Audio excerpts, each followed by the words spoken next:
So I feel like I've done a review for this kind of movie before. Hey, what's up guys? It's me, Anthony, here to give you guys another movie review. But before I tell you what I'm reviewing, you already know because you clicked on the title, but I just wanted to let you guys know that we're almost to 1,000 subscribers. And I just wanted to start off the week by thanking everybody. I didn't think that I would get this close to being monetized on YouTube. I've started a YouTube channel and stopped for a long time now, since YouTube's first started. Yes, I'm that old. And I just wanted to thank everybody because I couldn't have done this without you. And I know it sounds cheesy, but it's true. I love talking to everybody in the comments. You guys have got some weird taste. I guess you do because you're watching my video. But let's get on to the review. And this week we're going to be reviewing the Hulu original. Yeah, I said Hulu, Boss Level. Now, I don't really review a whole lot of Hulu original content. I was kind of surprised when I was looking down the list of movies I was going to watch this week, or I was interested in, and I saw Boss Level and I was like, oh, okay, that seems cool. And then when I went down to sit down to watch it, I was like, where is it? It's not on the Prime. What's happening? And I found out it's a Hulu original. Who knew? But I gotta say, I'm pleasantly surprised by what we got here in this movie, Boss Level. It's nothing that we haven't seen before. It's a time loop, time travel kind of film. Person dies, gets brought back to life, has to do the same day over and over again. Remind me if you've seen this before. We got movies like Groundhog Day that started off the genre, it seems, and then you have Happy Death Day, Edge of Tomorrow, a whole bunch of time loopy films, and this is just another one to throw into the stack. But like I said, I think this is one of the better ones, so let's get into Boss Level. A retired Special Force officer is trapped in a never-ending time loop on the day of his death, and he is being hunted by a group of mercenaries that have some weird ways of killing him. And like I said in the beginning of this video, we've seen this stuff before. There's nothing really new that they add to the genre. The plot is pretty much beat by beat of every other movie that I listed before. Happy Death Day, Groundhog Day, Edge of Tomorrow, all that stuff. But what makes this movie stand out is our main protagonist here. We have Roy, played by Frank Grillo or Grillo. I'm for sure butchering his name. But I like Frank as an actor. I think the first time I was introduced to him was in Captain America. I think the Winter Soldier, played like the Taskmaster. No, that's not right.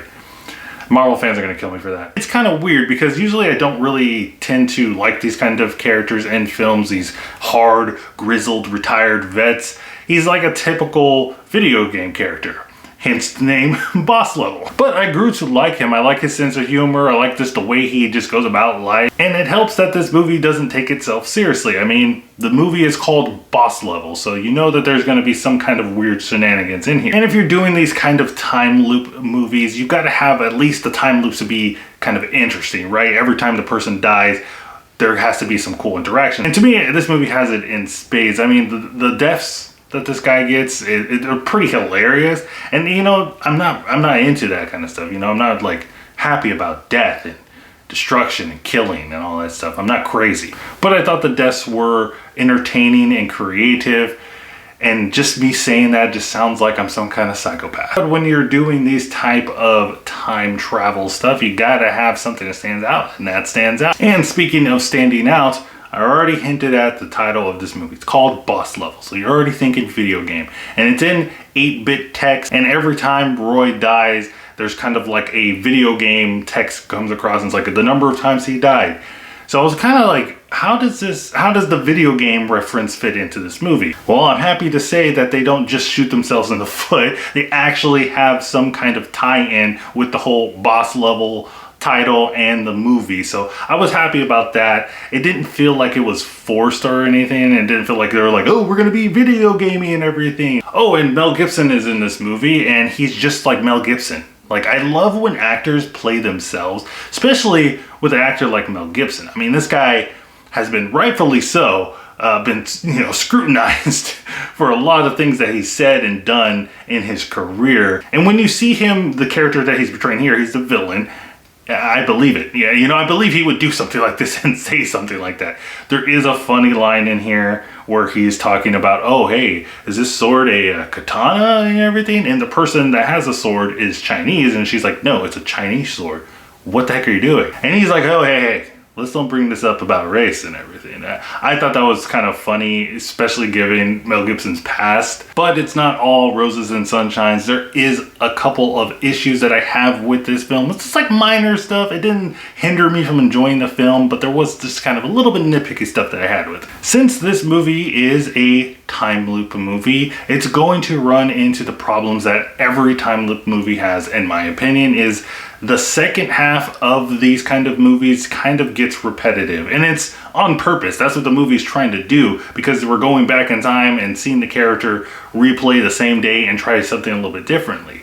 But they also do that thing in these kind of movies where the character kind of gives up for a while and just like lets things happen to them and doesn't try to find a way to get out of the time loop.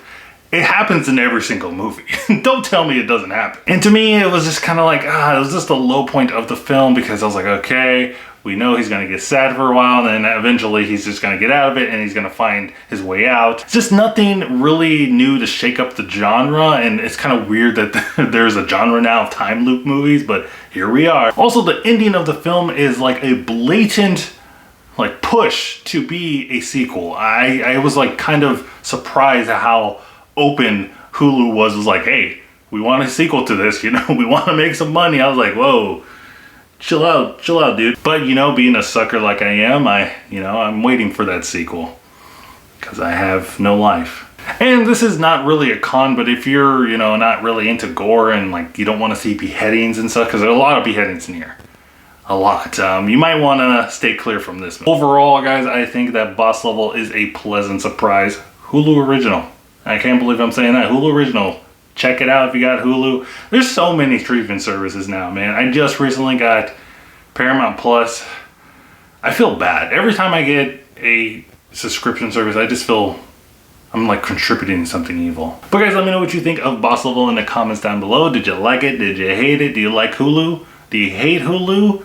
Do you have Disney Plus? Do you have all these streaming services? What do you think of Frank Grillo? Is that how you say his name? Let me know in the comments down below. Don't forget to like, subscribe, check out my Instagrams, check out my Twitter, all that stuff. But remember, guys, keep watching movies.